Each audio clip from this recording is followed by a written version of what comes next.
Hey everyone, welcome back to the channel. Imagine waking up one day to find out Nintendo, yes, the billion-dollar gaming giant, has decided to take you to court over your own name. Sounds like something straight out of a video game, right? Well, this isn't happening in the Mushroom Kingdom. This is real life.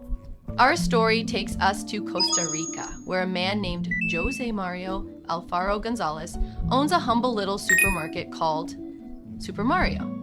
And before you ask, yes, Mario is actually part of his real name. This is not just some random gamer slapping Nintendo's most famous character onto a business.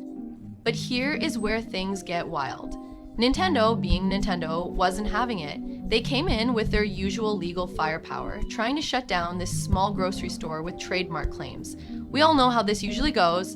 Nintendo throws around its massive legal weight, and the other party either gives up or goes broke fighting them. But this time, the little guy fought back and won. This is a true David vs. Goliath showdown, and trust me, the outcome is priceless. So without wasting time, let's dive in. So here is how it all went down. In the town of San Ramon, Costa Rica, there's a small grocery store called Super Mario, run by a man named Jose Mario Alfaro Gonzalez. He has been running this store for over a decade, and back in 2013, he legally applied for a trademark on the name Super Mario and got it without any issues. Everything was smooth sailing until 2024, when Gonzalez went to renew his trademark.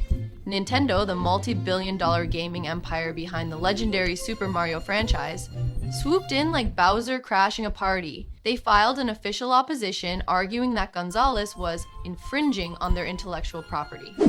It was shaping up to be another case of a massive corporation crushing the little guy. But what happened next? Well, let's just say things didn't go as Nintendo planned. Here is how Nintendo tried to make their case. Number one, they argued that Gonzalez's store was not just selling everyday essentials, canasta básica, as it's called in Costa Rica, but also other goods that could somehow overlap with Nintendo's trademarks. Number two, they claimed that Gonzalez had used Mario's image from Nintendo's games to promote his store, suggesting he was intentionally linking his business to their famous plumber. And number three, they pointed out that the store had stocked unofficial merchandise featuring Super Mario characters, arguing that this showed Gonzalez was fully aware of Nintendo's franchise and wasn't just using Super Mario as a random name. Basically, Nintendo came in swinging, trying to paint this as more than just a coincidence. But did their arguments hold up? Well, not exactly. Let's break it down. But Gonzalez wasn't about to fold. His lawyer came in swinging with some solid counter-arguments, sticking to the rules. The store was operating exactly within its registered trademark category, selling essentials like rice, beans, and coffee, which, last we checked, Nintendo doesn't own the rights to. Bootlegs, not brand deals. Nintendo accused the store of promoting their characters, but a quick dive into their Facebook page revealed something interesting.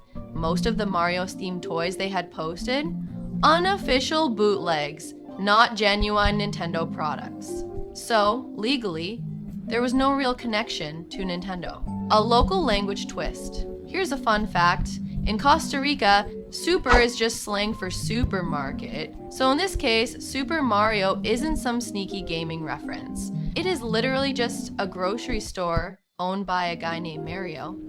In the end, after reviewing all the evidence, the Registro Nacional, Costa Rica's national registry, sided with Gonzalez. In November 2024, they ruled that Nintendo's claims had no merit and officially allowed the trademark renewal to go through. Nintendo got outplayed. And honestly, it is kind of hilarious. Could this have played out differently somewhere else? Absolutely. Trademark laws vary from country to country, and judges interpret cases differently based on local regulations. If this battle had taken place in the US or Japan, where Nintendo's legal team has a long history of aggressively defending its trademarks, there's a good chance they might have won. In some countries, courts tend to favor big corporations when it comes to protecting well-known brands. Even if Gonzalez was just using his own name for a grocery store, the argument that Super Mario could cause brand confusion might have held more weight elsewhere. But in Costa Rica, the law was on Gonzalez's side. And for once, the little guy walked away victorious. This win has been celebrated all over the internet as a classic underdog story. A small business owner standing up to a corporate giant and actually coming out on top. People are calling it a modern David versus Goliath moment, and honestly, it is hard not to love it. Let's be real, Nintendo's legal team is legendary, and not always in a good way. From shutting down emulators to fiercely defending patents, they've built a reputation for aggressively protecting their intellectual property. They don't hesitate to go after anyone, even fan projects, indie developers, or, in this case, a small grocery store in Costa Rica. But this time, they finally met their match. And the internet is loving it. As for Mario Gonzalez, he's just happy to keep doing what he's always done, running his store with Super Mario proudly displayed on the sign. Now, we all know Nintendo doesn't mess around when it comes to protecting its intellectual properties. They're a massive company with deep pockets, top-tier lawyers, and a history of aggressively defending their trademarks. Whether they're in the right or not, they usually come out on top because, well, they have all the money. They send the scary legal letters, throw around DMCA takedowns, and most of the time, the other party has no choice but to back down or face a costly uphill battle. But this time, the little guy actually won. At the end of the day, we now have a grocery store in Costa Rica called Super Mario, filled with bootleg Mario merch run by a guy actually named Mario.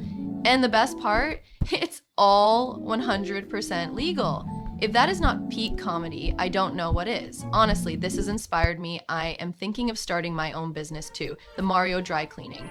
Maybe I will even file a trademark and see how that goes. But what do you think? Was Nintendo right to defend their brand, or did they overstep by going after a small business? Let me know your thoughts in the comments below.